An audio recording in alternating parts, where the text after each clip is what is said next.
He survived the army, but he almost didn't survive his own caravan. This is why you should never trust a quiet Tuesday night. It's 2024 at 11:30 p.m. in Wales, a quiet little caravan park in Carnarth, Carmarthenshire. A married couple, Christopher and Michelle, have just finished watching a documentary about the Titanic. There's a knock at the door. Christopher gets up and opens the door. As soon as he did, he got hit in the face with a pistol. A voice shouted, "Get back! Get down!" Let's rewind a little. Christopher Mills is ex-army, in his 50s. His wife Michelle is 46. They got married in 2018. She was also in the military, both from Swansea. On the surface, normal couple. They had a caravan out in Carnarth they used for getaways, a little slice of quiet in rural Wales. What Christopher didn't know, he had no idea anything was wrong in the marriage. In reality, Michelle was bored of being a wife and was really looking forward to being a widow. See, Michelle started seeing someone on the side, Geraint, a Royal Marine. They met at a charity. Talk about a meet cute from hell. Within 45 days of meeting, they weren't just swapping selfies, they were brainstorming ways to delete Christopher. She wanted a life insurance policy. She wanted freedom. They discussed suffocating Christopher while he slept, overdose him on sleeping tablets, put antifreeze in his gravy, hide foxgloves in his salad. Foxgloves, by the way, contain a chemical that can stop your heart. Berry contacted a friend, asking how to get hold of a gun with a suppressor. He asked how to make a car explode when someone turns the ignition. These are texts between a woman who had been married to this man for 6 years and the man she'd known for about 45 days. She wanted him dead.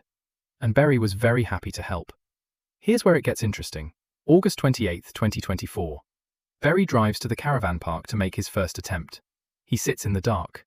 He watches the caravan. And then he turns around and goes home. August 29th. He tries again. This time he actually approaches the caravan on foot. In the dark. In rural Wales. And he falls. Flat on his face. He injures his knee. He limps off into the night. 2 attempts, 2 failures, 1 sprained knee. A normal person would take that as a sign from the universe. Maybe don't murder your lover's husband. Maybe. Just maybe. Not Geraint Berry. Not Michelle Mills. She texted him after the 2nd attempt. She still wanted it done. She wanted Christopher gone one way or another so they could move forward together.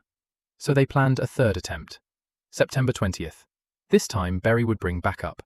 He recruited a man named Stephen Thomas. Told him they were going to frighten someone.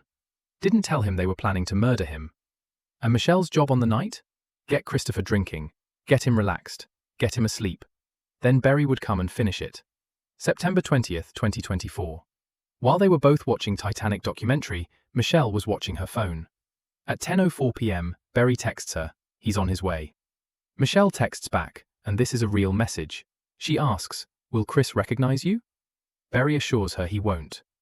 At approximately 11:30 p.m, there's a knock at the caravan door. Christopher gets up. He opens it. 2 men in black, wearing masks, pointing imitation handguns at him. They rush in. The first man pistol whips Christopher across the face. They're shouting, "Get down! Get back!" And Christopher Mills, army veteran, does not get down. He does not get back. He fights. He grabs one of the guns. He turns it on the men.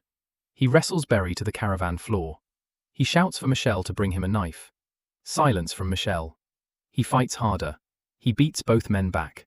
They flee. They run out of the caravan, off the site, and hide in a bush near a quarry. A police helicopter, equipped with heat-seeking cameras, finds them in minutes. Back in the caravan, Christopher Mills is bleeding. He has a head injury. And his wife is on the phone, calling 999. As expected, during the 999 call, she performs the role of terrified wife perfectly. And then, minutes later, she texts Geraint Berry. Police have been called. Get away. Delete all communications, please, on both phones. Then, a few minutes after that, another text. Are one of you bleeding? I know who was with you. Chris did not recognize you or the other one. I won't say anything.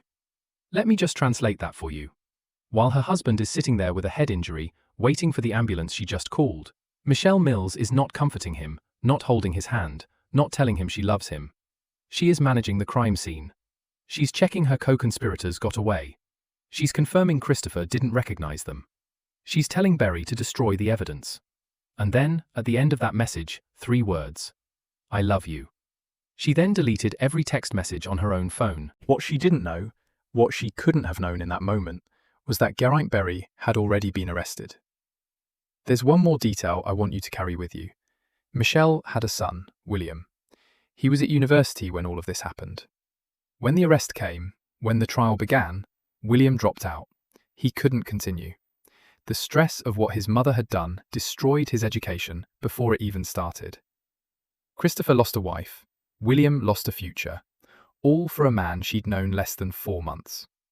When police searched Berry and Thomas in that field, they found the rucksack they'd brought to the caravan. Inside, gas masks, cable ties, pliers, imitation firearms, and a letter. A handwritten letter, purportedly from Christopher Mills, addressed to his wife. A suicide note. Think about that. The plan wasn't just to murder Christopher Mills. The plan was to gas him first, rendering him unconscious or dead, and then stage his body as a suicide. A man who had apparently, according to the note, chosen to end his own life. And when forensics tested the envelope, the sealed envelope, the DNA on the seal was a match. For Michelle. She had sat down, written a fake suicide note in her husband's name, sealed it, and handed it to her lover to carry to the scene of the murder. The trial at Swansea Crown Court ran for 2 weeks in October 2025. Michelle Mills took the stand and told the jury that all of those text messages were just fantasy. She and Berry were just talking. Dark roleplay.